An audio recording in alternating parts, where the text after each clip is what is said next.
All right, great stuff with Cam Stewart. I think we caught him off guard with a baseball. That was a great. Reminded me earlier in the week on the McAfee show. They had Kirk Herbstreit on and AJ Hawk were on. They're both Ohio State guys, and Kirk Herbstreit said, "Man, I hear that transfer quarterback is just really, really killing it for Ohio State in practice." And AJ came in and goes, "Oh, I hear the same thing." He goes, "Oh, I hear really good things about him." And Pat says, "What's his name? What kid? What's his name?" And Herbie's like, and Herbstreit of all people, was just drew a blank. And AJ was like, "I don't know his name. The kid that transferred, right?" He just said, and Pat just says, he goes, "You guys are talking about something. You don't even know what you're talking about. Like, you don't know anything." Like, the way he said it, though, he goes, "You guys don't know anything." And then, like Boston Connor came in, Julian saying is what they're talking about. Like, it was just so funny. These guys don't even know, like, do you guys know anything? Like, why? Because basically, Pat said, "We brought you on to talk about Ohio State football, and you don't even know the kid's name." It was funny. So I throw to Cam, and I just heard in his voice, maybe the Rays. I was like, I shouldn't have asked him.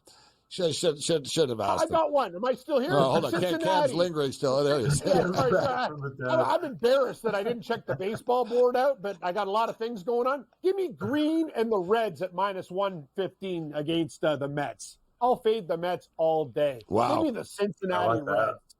Thank you, Julio. And now I'm out of here, There it Dave. is. I actually looked at Cincinnati Reds. There we go. -130.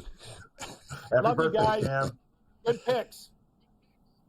Shout out to everyone joining us on Sirius XM channel 159. So, JN reports Julio Rosario's with us, so we'll give you the floor, Julio. What do you got? What are your best bets? Let's see what you got.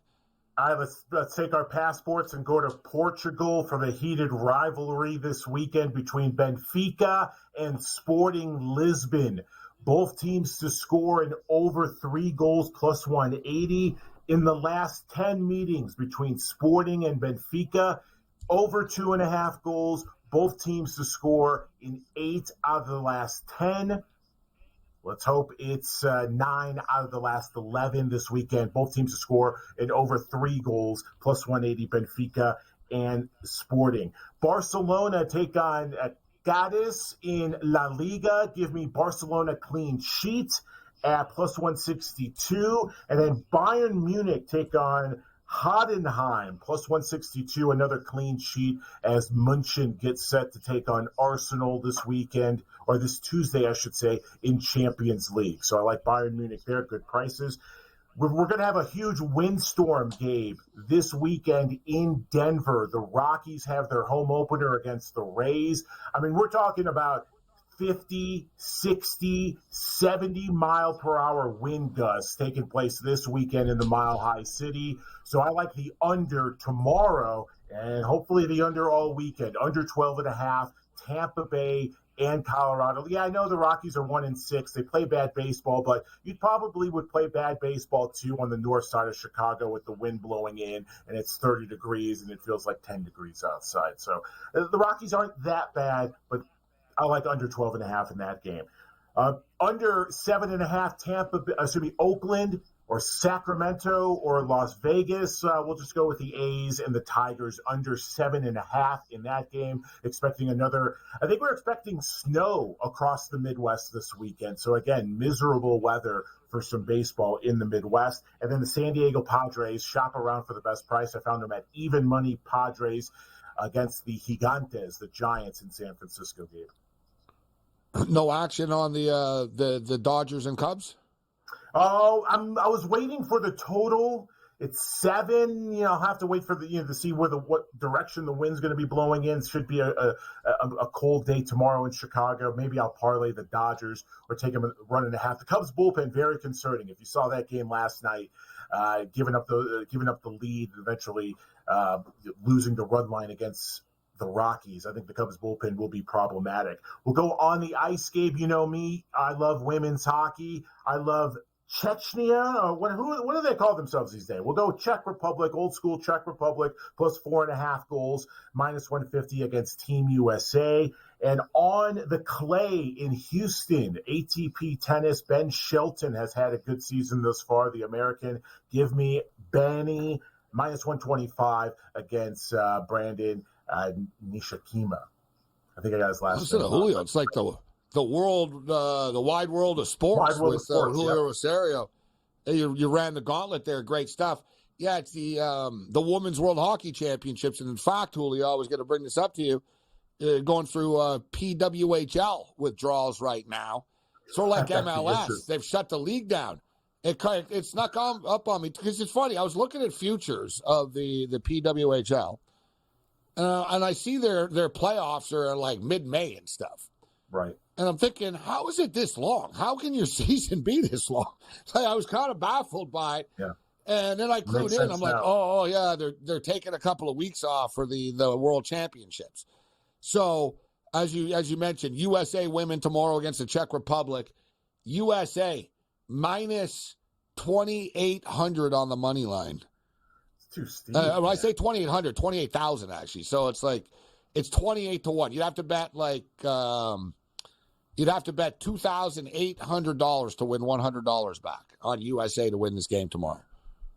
That's too steep. Let's just hope they win by 3 or 4 goals. I'd be quite comfortable with that. It's 4.5. USA are favored by 4.5. The total is 6.5. I would imagine the USA cover the number. The game is in Utica, New York. The tournament's in Utica. So a shout out to everyone joining us on Sirius XM, channel 159, all of our AM radio affiliates. I don't know if our band lost power, but we're supposed to be some sort of like musical charge, Julio, that we must have missed unless you and I are deaf, which is a possibility. On, right? It is a possibility. Yeah. What was that now? Excuse me? Yeah, exactly. So listen, we got Brett Beard stepping up in a couple of minutes.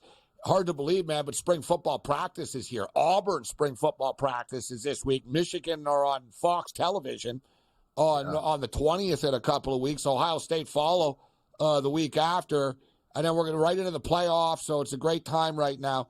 But just quickly, Julio, in about 30 seconds here. NC State, UConn, Final Four.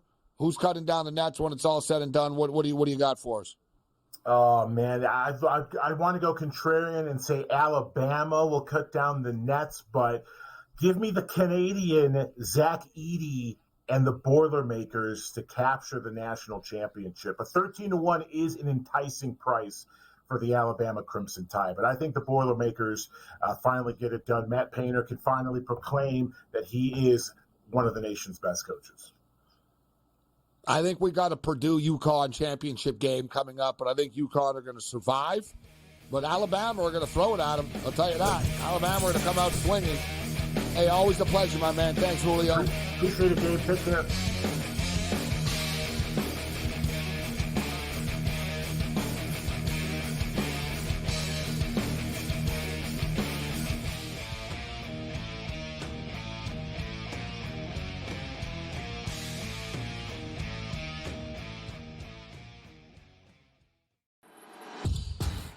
That's the first. Need the second one in a major way. Okay, all right. Need the second one here for you. 74-61.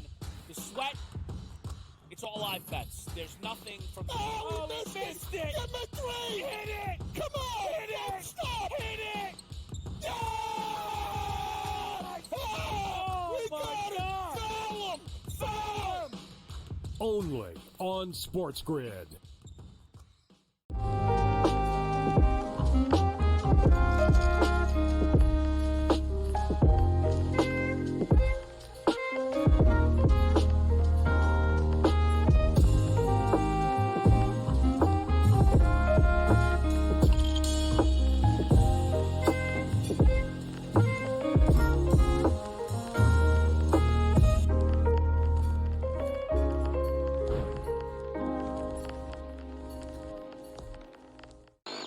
I mean, is it pretty much cut and dry that NC State is the biggest surprise of the weekend? I mean, I don't think anybody's bracket had the Wolfpack going this far. I think they're going to find a way to keep this one close. And we all know Purdue's tournament history under Matt Painter. They've had a lot of early exits when they've been good teams, and maybe this is the time they'll exercise their demons. It's kind of like when Virginia lost to that 16-seed UMBC. Newswire, only on SportsGrid. It's smarter to be on SportsGrid, your 24/7 sports wagering network.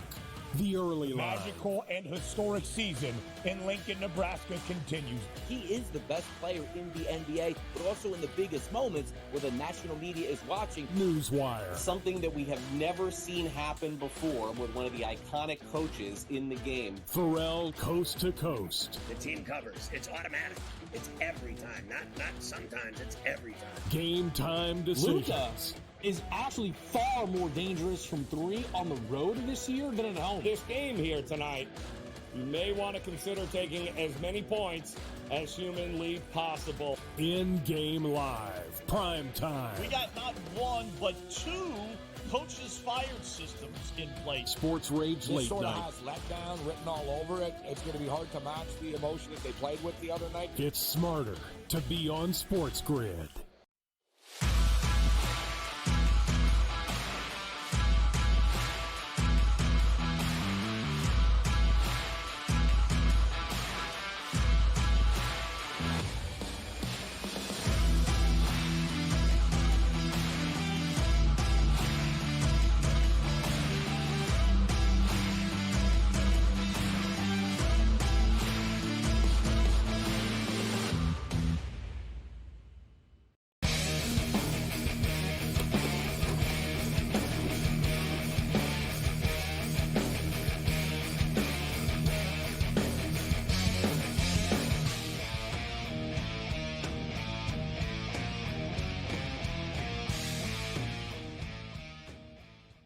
This is Sports Rage. I am Morency, the principal players, officers, the people of Muslim, and everybody else in between. The quick Sunday name mentioned Sports Talk Radio continues. Man, it's been a wild show tonight. It's been some funny stuff that's happened this week. Rage Red, Cam Stewart's baseball. We should almost clip that. Cam's baseball picks. That was a great segment on the way out, and how he crashed the show. He came back, he left, and he came back just to give us the Cincinnati Reds after the fact. So give Cam the Reds for tomorrow. So if you're with us last night, we spent a lot of time talking about Shohei Ohtani's first home run with the Los Angeles Dodgers, and of course it was plus 310 as far as the betting was concerned. But we talked about, all right, what do you do if you catch the ball after? And it's pretty clear right now, and it's evident. So I don't know. What's the next milestone home run? I know there's a couple of dudes that, there's a couple of milestone home runs coming up.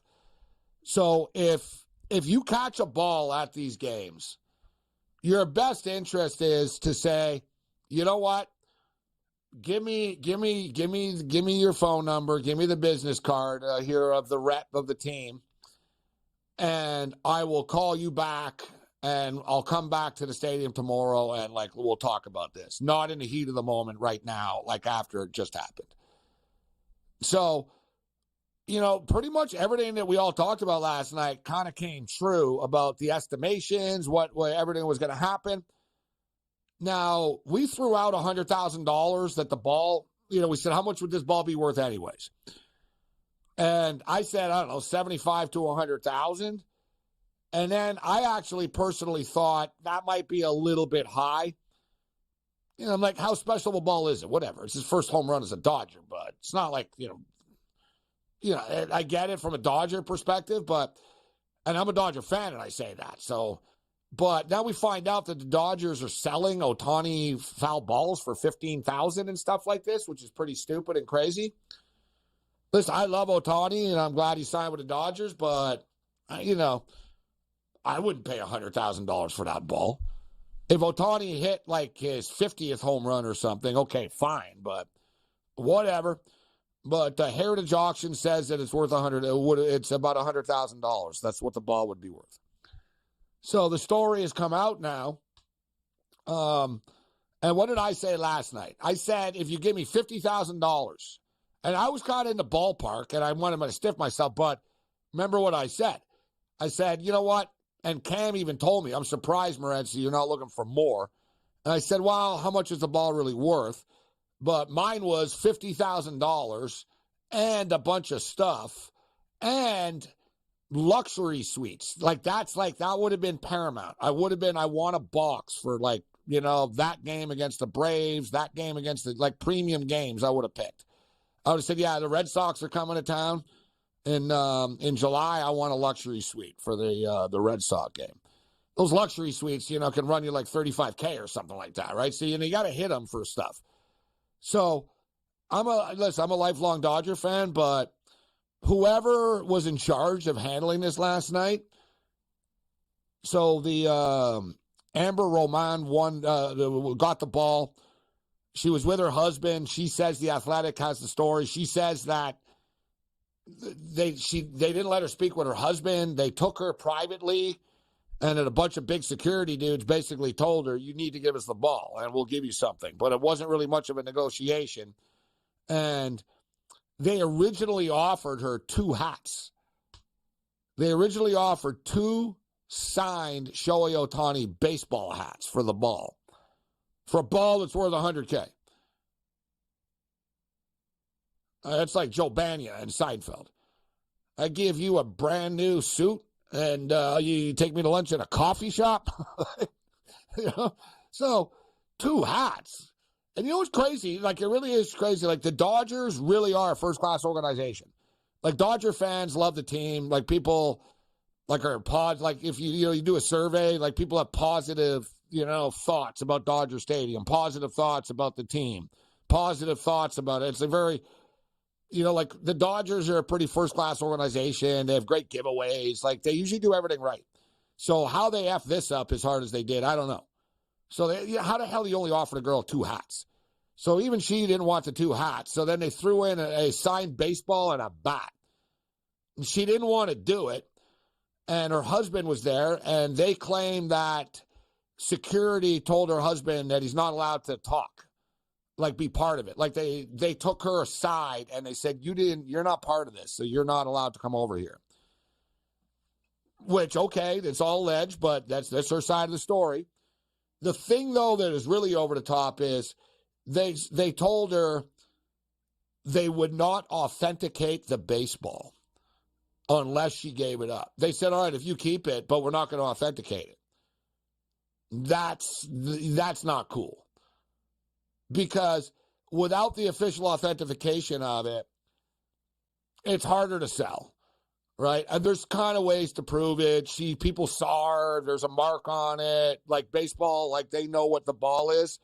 But if, that's pawn shop stuff. What? Would the Dodgers really say, you can't leave, we're not going to authenticate the ball unless you give it to us? Because that way it would be harder to sell, and they know that, which is also just a sleazeball move. So, overall, she's not happy about it. Her husband's not happy about it. They're lifelong Dodger fans. They say that what they thought was a dream experience has turned into a negative experience. The Dodgers originally had no comment about the situation. Now the Dodgers are saying that they're open to speaking with her. Yeah, I'm sure you are because everyone's talking about it.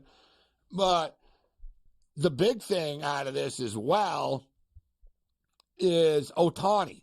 So Ohtani has nothing to do with this, right? People are like, oh my God, Ohtani's not the guy we thought he was and stuff. Ohtani has zero to do with this. He's on the field when this is going on. Right? He hits the home run. They didn't wait till after the game. They took her right away, right? So he's on the field. It's not Ohtani negotiating. He has nothing to do. So that's why, she should have said, but, I can't speak for her. They got, these guys in her face, and she felt intimidated. But this is where you're no, I'm going to speak to Ohtani personally or no one else. I want to meet him, and I want to speak to him about it, right? But it didn't get that far. So the game's going on. She's the Dodgers are doing their thing in the tunnel, type of deal. Her husband says they really took advantage of her. There were a bunch of security guys around her. They wouldn't let me talk to her or give her any advice. There was no way for us to leave. They pretty much had her cornered in the back. That's not sounding like a pleasant experience. Now, this is the thing that Ohtani finds himself in because, like, not Ohtani's fault that whatever, some lackey, like, tried to rip the girl off, but he's on the damn field. He has nothing to do with it.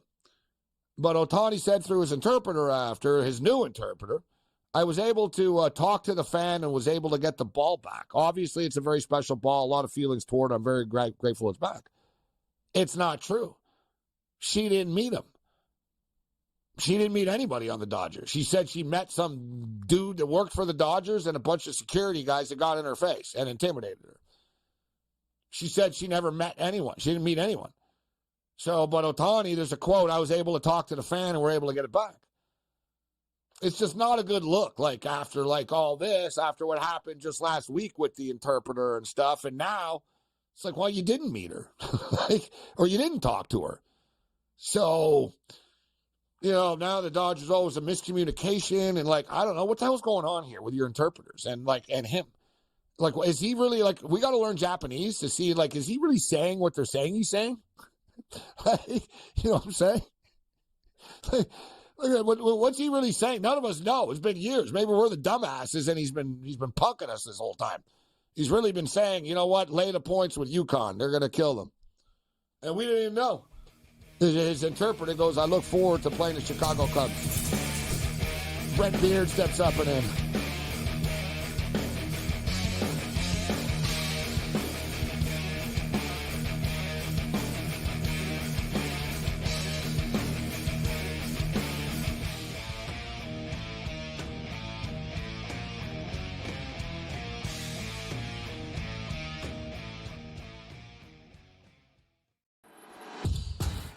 That's the first. Need the second one in a major way. Okay, all right. Need the second one here for you. 74-61. The Sweat, it's all live bets. There's nothing from... Oh, we missed it! Get the three! Hit it! Come on! Hit it! Stop! Hit it! Yeah! Oh, we got it! Foul him! Foul him! Only on SportsGrid.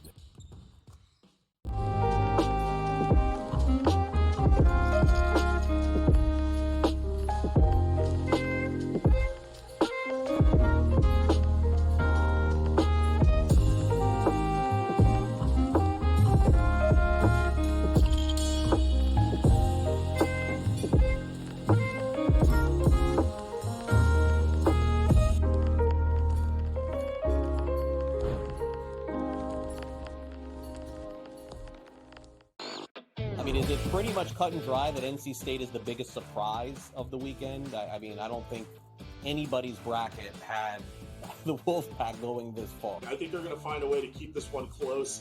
And we all know Purdue's tournament history under Matt Painter.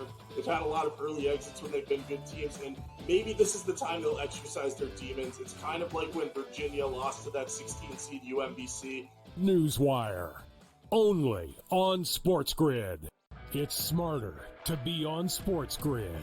Your 24/7 sports wagering network. The early line. Magical and historic season in Lincoln, Nebraska continues. He is the best player in the NBA, but also in the biggest moments where the national media is watching. Newswire. Something that we have never seen happen before with one of the iconic coaches in the game. Pharrell coast to coast. The team covers. It's automatic.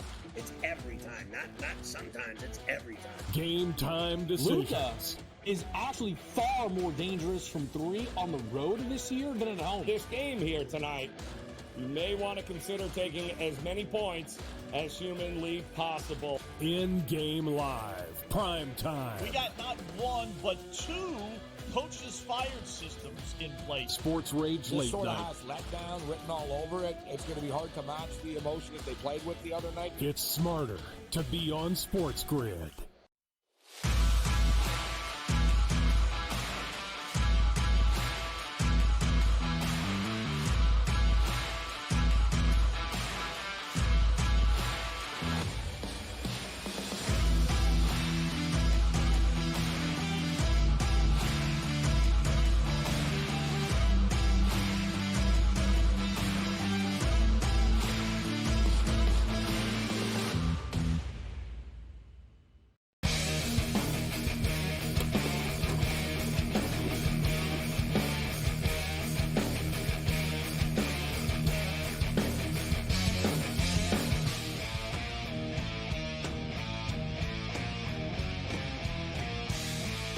The Thursday Night Throwdown continues. This is Sports Rage. I am Gabriel Morency. Let's do this thing. Countdown to tip-off is on. Spring practice has begun. We've got nationally televised games coming up. There's a lot of stuff to break down, including a potential college football super league as well. Let's bring in Heisman Trophy voter, podcast host, First Coast News, college football analyst, Brent Beard joins us. Brent, great to have you back. It's always a pleasure, my man. How you doing? Good, Gabe. Good to be back. Man, what a time of year, right? We've got the Final Four this weekend. And look, we've got spring games. Auburn has their spring game Saturday. Clemson has his spring game Saturday. And then we got a slew of them next week. So it is as they say, it's a great time to be alive right now. I know there's always talk about student athletes and stuff, Brent, but I swear, let's just be real. College football players spend more time working on the football field than NFL players do. Like NFL players would be like, we're not playing any game in April. we're not meeting you, right? No, they just be like, no, that's not happening. No, we're not doing that. But it's amazing. It's like college football. It's like a year-round thing right now. But before we get into that, so Alabama, an improbable run. It's amazing, isn't it, Brett? It feels like just yesterday that Alabama played Michigan in the Rose Bowl and Nick Saban steps down. It felt like the sky was falling in Tuscaloosa. There was an exodus of players. And then sort of quietly, here's the Alabama basketball team in the Final Four right now, a run that nobody, even in Tuscaloosa, saw coming. Well, no, it's just amazing what Nate Oates has done at Alabama. I mean, there were glimpses under C.M. Newton back in the 60s and the 70s, and then Wimp Sanderson in the 80s and the 90s. They got in 2004 to the Elite Eight. They lost, by the way, to UConn, Gabe, but back in 2004. And now what Nate Oates has done, it really has been amazing. This team peaked probably, Gabe, in January, and then they kind of went backward somewhat. Getting blown out by Florida in the SEC tournament. And frankly, a lot of people didn't have a lot of faith in this team, but they've got good chemistry. They picked it back up. They're actually playing a little bit of defense. Now, I'm not saying they're going to beat UConn. I mean, anything's possible. But the run that they've had to make it to the Final Four and then have a Final Four from Alabama, Final Four from Auburn, and 4 teams from Alabama, including UAB and Samford, making the NCAA tournament. It's been quite the last few years in Alabama basketball in the state. It really has been, and this is the first Final Four appearance for the Crimson Tide. Nate Oates is an awesome coach, and I found it interesting that he was talking about his relationship with Nick Saban a bit, and how he's leaned on Nick Saban. And in fact, he actually said, he goes, I'm kind of wearing out his quotes. I kind of just, he said, I'm kind of just repeating what he says. But he goes, the one thing I learned from Nick Saban is Nick Saban always just told him, next game. Don't think about the big picture. You go one game at a time. Next. You check off the mark. All right, we won this. Next, right? But I wanted to ask you, Brandon, you've been around these guys. Remember, Nick Saban wasn't shy at some subtle shade at Nate Oates in the past. Right? He goes, we don't believe in being at the wrong place at the wrong time here. Yes. Right? Yes. Like there was, like it seemed like Nick Saban didn't like the attention that was being brought upon the university because of the basketball team's actions.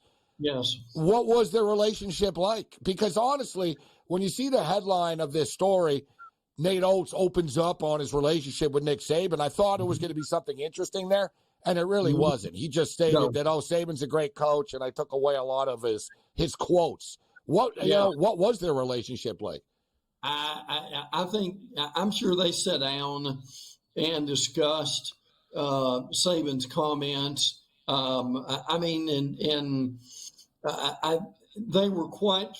were trying to figure out what to do last year in the midst of this situation. It was a difficult year. It really cost them in the NCAA tournament. But I mean, now every picture you see of Saban and Oates, they're shaking hands, they're smiling. and all that. So I think whatever that was that Saban didn't like. And see, here's the thing there.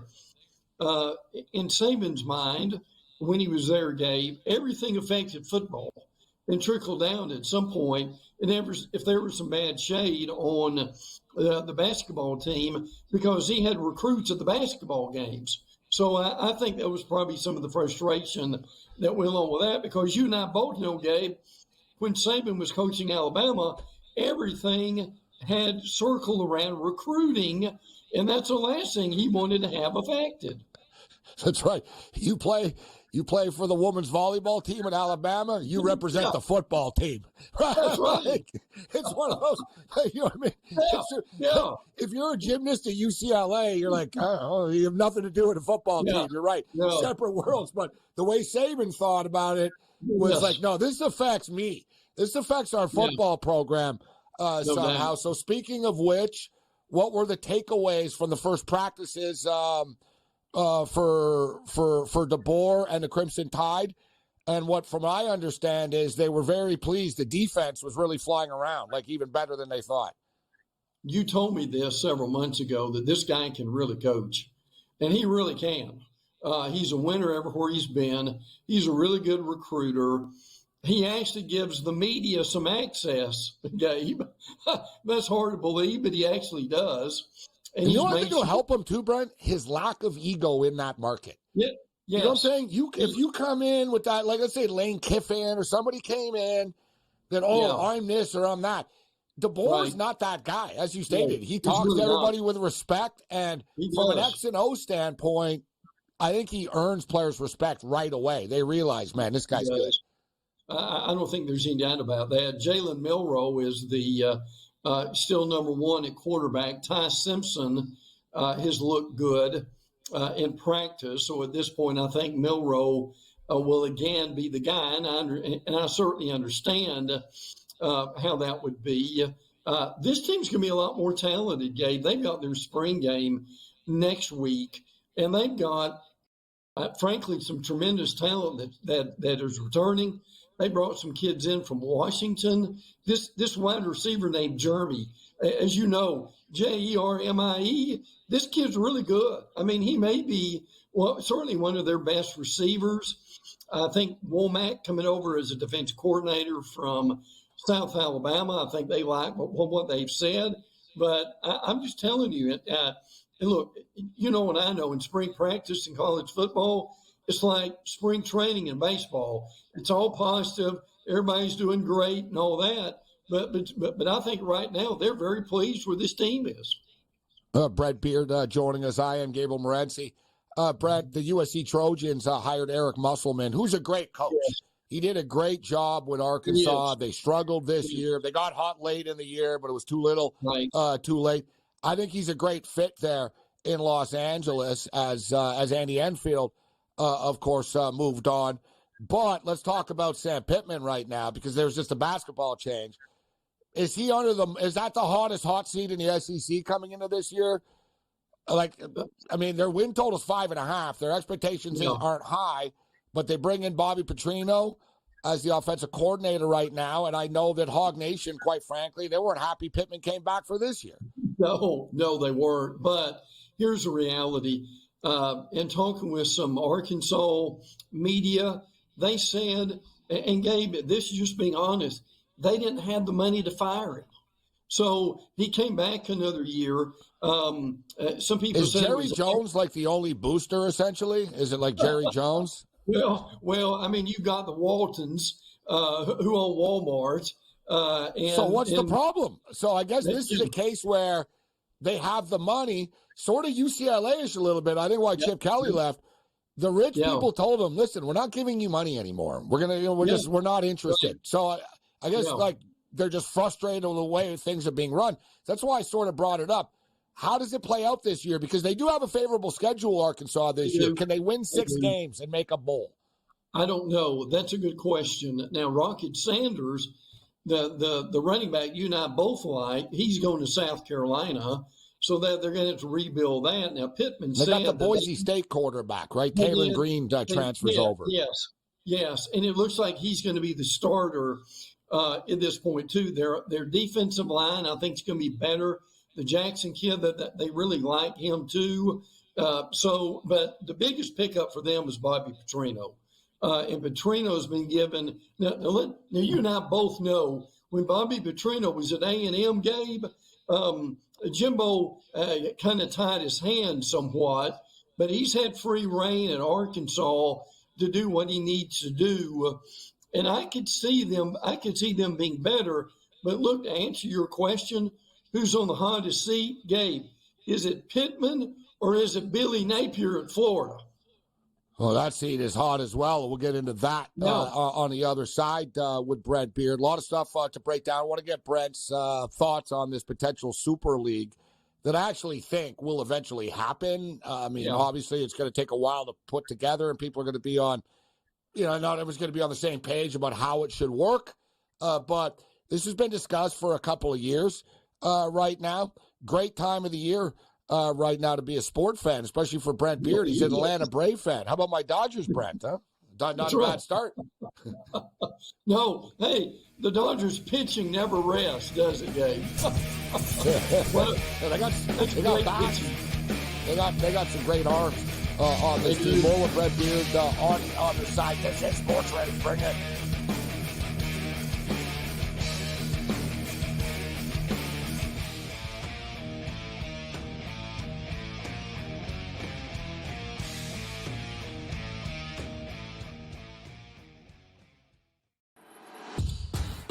That's the first. Need the second one in a major way. Okay. All right.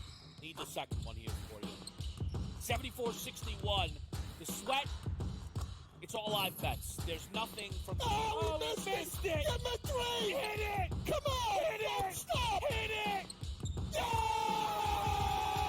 Oh, we got it! Foul him! Foul him! Only on SportsGrid.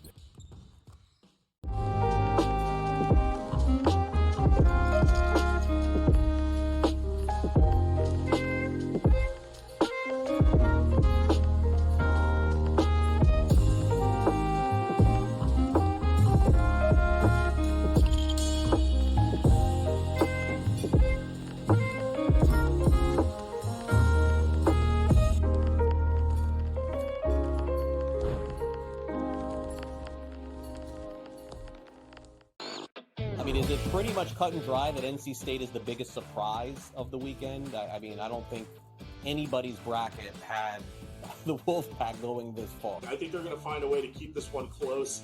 And we all know Purdue's tournament history under Matt Painter. They've had a lot of early exits when they've been good teams, and maybe this is the time they'll exercise their demons. It's kind of like when Virginia lost to that 16-seed UMBC. Newswire. Only on SportsGrid. It's smarter to be on SportsGrid. Your 24/7 sports wagering network. The early line. Magical and historic season in Lincoln, Nebraska continues. He is the best player in the NBA, but also in the biggest moments where the national media is watching. Newswire. Something that we have never seen happen before with one of the iconic coaches in the game. Pharrell coast to coast. The team covers. It's automatic. It's every time. Not sometimes. It's every time. Game time decisions. Luka is actually far more dangerous from three on the road this year than at home. This game here tonight, you may want to consider taking as many points as humanly possible. In-game live. Prime time. We got not one, but two coaches fired systems in place. SportsRage This late sort night. of has letdown written all over it. It's going to be hard to match the emotion that they played with the other night. It's smarter to be on SportsGrid.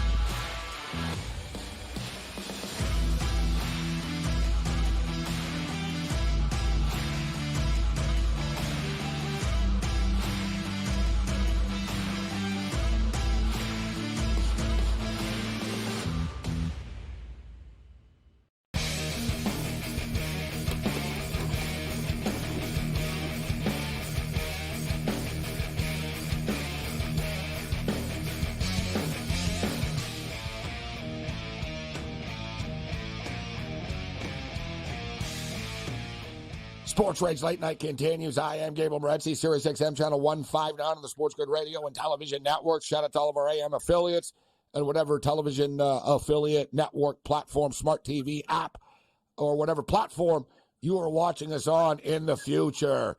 Brett Beard is kicking it with us right now. And spring practice, spring games have been going on, and the heavyweights are starting to step up, Brett. And you talked about Auburn playing. What's the word out of Auburn's camp right now? And how's Hugh Freeze putting together his football team? Yeah, that's going to be an interesting spring game. Patrick Thorne is the quarterback, and they think he's going to be better. I'm going to have to see that to believe it. I mean, he had some real learning curve in the SEC. The kid from Michigan State. Yeah, I'm right. surprised that they still haven't upgraded at the quarterback position. Yeah, I am too. I think they will. They've got some younger quarterbacks who they really like. They also like, obviously, Jarquez Hunter is one of the better running backs in the league. Yeah, they've got a receiver, his name is Cameron, and they, not our Cam, but Cameron, and they love this kid. They think he is one of the better prospects that they've ever had in quite a while. They're still trying to rebuild their line of scrimmage from Brian Harsin and Gus Malzahn that didn't do a lot of help in bringing in a lineman. So I think they'll be better. Now, are they going to be great? No, they don't have the roster for that yet. But as you said, Freeze is working on it at this point, and I think they'll be okay in September. The problem, again, is when they hit the SEC schedule, and that's when things come back to earth at that point. But, yes, their spring game is coming up Saturday. The Michigan Wolverines are playing their spring game on the 20th, and it's going to be on Fox, national television, national network television. Joel Klatt will be broadcasting on the call. He's going to be doing it. And then Ohio State says, whoa, hey. No. So if Michigan's on TV, so are we. They're going to be on the following Saturday. But you want to talk about, like, big-time stuff and the development of the brand of the Big Ten. I mean, it's one thing to be on the Big Ten network or something like that. And, we're showing this and that. We're talking about Fox TV, Brent, here. We're in the national television. National television for a spring football practice game is unbelievable. Massive advantage for recruiting. Like, if I'm other teams, I'm like, dear God, these guys' practices are on TV now. That's right. And it just goes to show, like, the Big Ten's not playing around. Like, as far as trying to just, take over college athletics, along with the SEC. But I thought it was interesting, Brad. I want your quick take on this. There was a quote from the NFL head of programming and entertainment, basically, earlier in the week, in which he basically said the gloves are off as far as NFL and college football is concerned. The NFL, which I find a little bit hypocritical of them, to be honest. Yes. The NFL is, like, really upset that they're playing a college football playoff games on Saturday head-to-head with the NFL. And it's like, what do you want college to do? They play every Saturday. Like you guys are the ones that don't even play on. And the NFL said, we're like, we used to work together, but it seems like those days are off, and we're going to do what we're going to do from now on. And you and I talked about this, like the Big Ten, the SEC, all this stuff, they're cutting in. They're going after the NFL. So now the NFL is almost like, all right, they're not just college anymore. They're a real league in business, and they're cutting into our TV hours now. Like, don't think the NFL's like, wow, they got practices on national television now? Like, there's almost a war between college football and NFL coming now. Yeah, and you've got the NFL, too, that decided that they're going to play a game on a Friday night. And then you've got Thursdays where the NFL's come in. Look, I've always said, Gabe, that you can have a college game and an NFL game on Thursday night. It's not going to make any difference because some of those Thursday night games for the NFL, let's be honest, aren't real competitive. So it's not going to hurt the NFL for college to be able to do that. But hey, Gabe, they can't be too mad at them because the NFL's number 2 guy is involved with this new college formation of wherever they're going, trying to get 70 teams together with this. So they may snipe at each other from time to time. But the other thing is, and here's the big thing with this, and this is a great segue to this. I mean, you can make the argument now, is college football almost a minor league to the NFL? I mean, some people made that argument, but Gabe, what we're going to see with college football is going to become more and more, and we've talked about this, similar to the NFL with collective bargaining, with contracts, with revenue sharing. Gabe, can't you see that coming sooner than later? Exactly. For people tuning in, you got to understand there's only so much money to go around. Yeah. And with these packages that the Big Ten and the SEC are starting to put together, it's rivaling the NFL, right? If you're a network, you can say, wow, this is a little, maybe we'll go with this. And we get, we're getting all this college football package, right? I mean, it's competition. It's almost like the wrestling wars in the old days. So about this, the Super League. So basically everybody else sort of looks at this college football playoff as, well, we're never going to be part of it.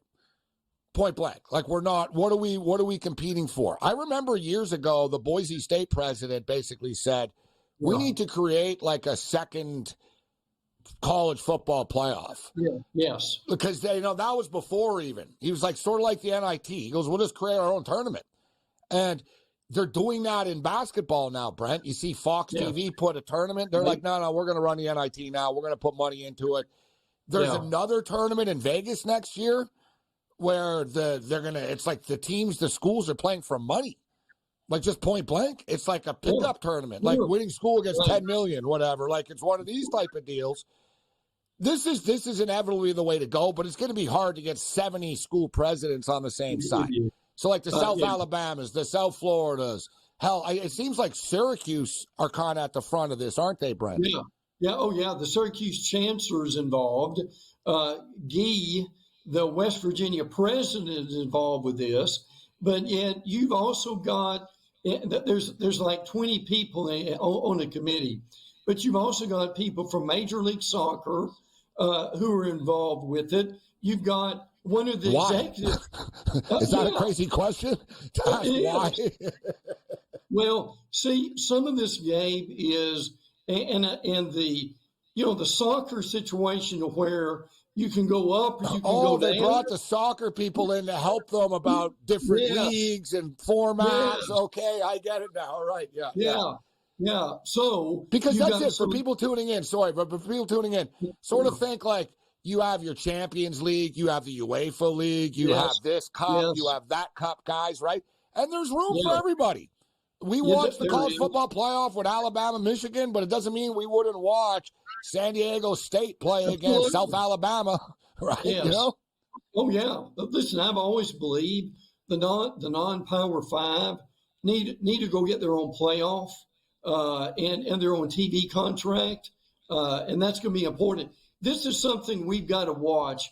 You've got the SEC and the Big Ten, and they're kind of in control right now.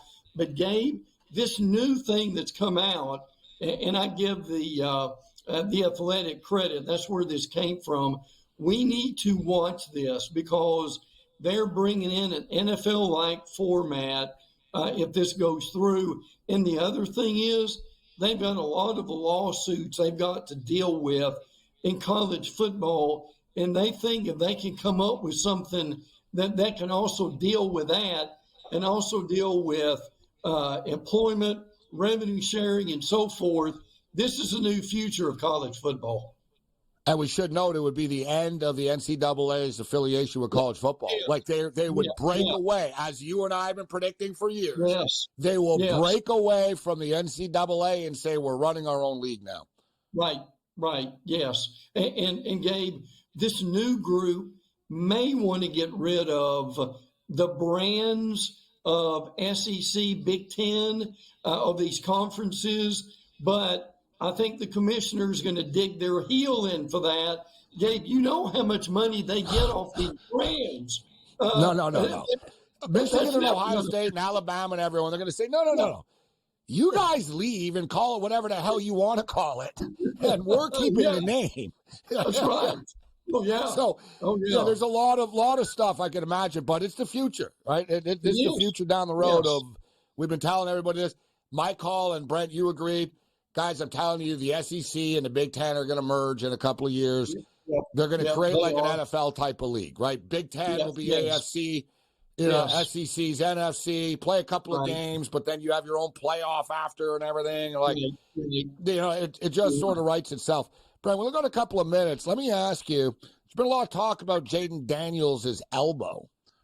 People saw a shot and, there's his elbow at times has like some, very, very big disfigurement on it. Doctors have said it's not a big deal. It's basically almost like having pus or something like that. They said sometimes it'll look big, sometimes it won't, but it's not something that hinders him at all. And it's a nothing. It's nothing. But the picture was, it looked like something. What's your take on Jaden Daniels at the next level right now? Because he's walking in like he owns the building. You know what I'm saying? Like he hasn't done anything for anybody really, and he believes he's going to be a top 3 pick. Let me deal with the elbow thing first. It's almost funny you said this because with one of the stations I work here locally, we actually had a doctor on the other day, and he was asked that question. And what he said is basically what you said. He said, this is a little bit about nothing.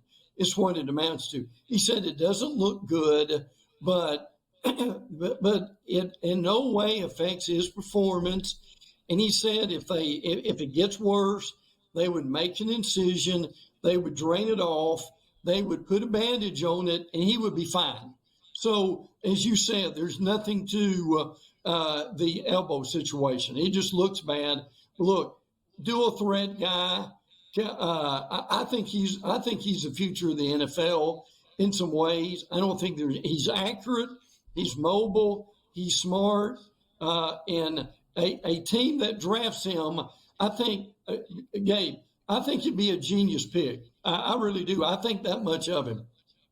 Man, there's a lot of pressure on Washington because Chicago, no, we're taking Caleb Williams. Washington, you've got to get it right. Yeah. Is it Jaden Daniels?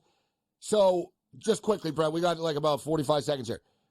I'll put you in the hot seat. If you're Washington, would you take Drake May, Jaden Daniels, or J.J. McCarthy? Would you go with Jaden Daniels? Yeah, I'd take Daniels in a heartbeat, yes. I think, look, the other two guys I think are tremendous, but Gabe, to me, there's nothing Daniels can't do on the football field. And he is a very modern NFL player, as you stated, as far as the direction that the league is going. Brent, time always flies, my man. Great stuff as always. Where can people find you? Yeah, absolutely. At Brent Beard, BEAIRD, First Coast News here in Jacksonville. And I also do several podcasts that I'm easy to find and that I'm believing. I'll say this too. If I had a pick in the top 15, my pick would go to Brock Bowers too.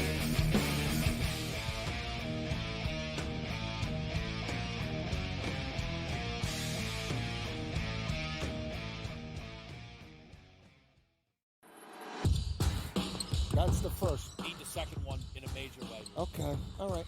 Need the second one here for you. 74-61. The Sweat. It's all live bets. There's nothing from. Oh, we missed it! Get my 3! Hit it! Come on! Hit it! Stop! Hit it! Yeah! Oh, we got it! Foul him! Foul him! Only on SportsGrid.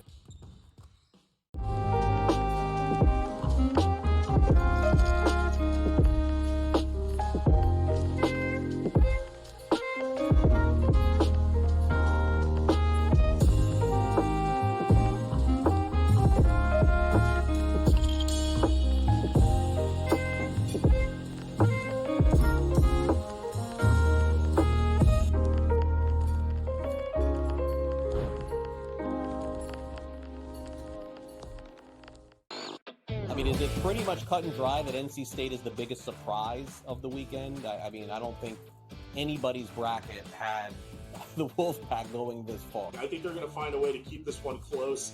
And we all know Purdue's tournament history under Matt Painter. They've had a lot of early exits when they've been good teams, and maybe this is the time they'll exercise their demons. It's kind of like when Virginia lost to that 16-seed UMBC. Newswire, only on SportsGrid. It's smarter to be on SportsGrid, your 24/7 sports wagering network.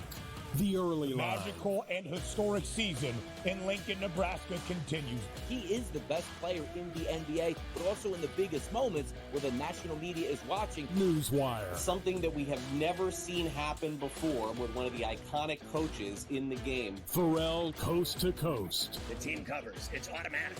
It's every time. Not sometimes. It's every time. Game time decisions. Luka is actually far more dangerous from three on the road this year than at home. This game here tonight, you may want to consider taking as many points as humanly possible. In-game live, prime time. We got not one, but two coaches fired systems in place. SportsRage This late sort of night. has letdown written all over it. It's going to be hard to match the emotion that they played with the other night. It's smarter to be on SportsGrid.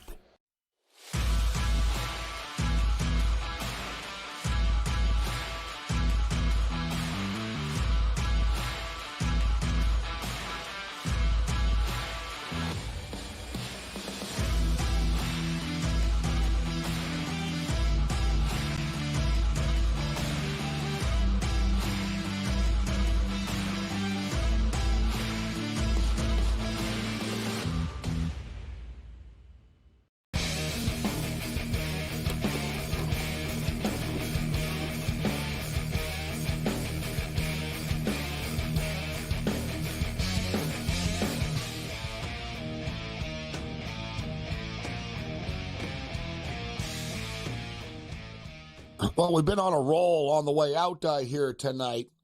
We hit the Nick game over the number. We hit that AHL hockey game, a pure DGen special. We smashed the Los Angeles Clippers. The Clippers beat the Nuggets. And I was thinking, wow, this will be a really good way to end after we got punched in the mouth hard during that NIT game and stayed under the number by a basket.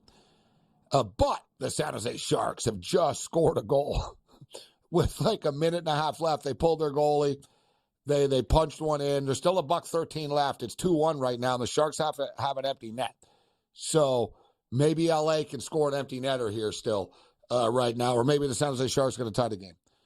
Tomorrow night, big-time Final Four, women's Final Four tomorrow night. South Carolina. Hard to believe that the undefeated team is the appetizer, but NC State and South Carolina are up first. South Carolina are laying 11.5. I think they're going to cover the number, and I think the game's going to go over the 139.5. I'm not getting in front of Caitlin Clark. I took LSU the other night. I put way more on the over, but I've learned my lesson. She's just that good. I'm a big Paige Beckers fan, but Iowa are a deeper team.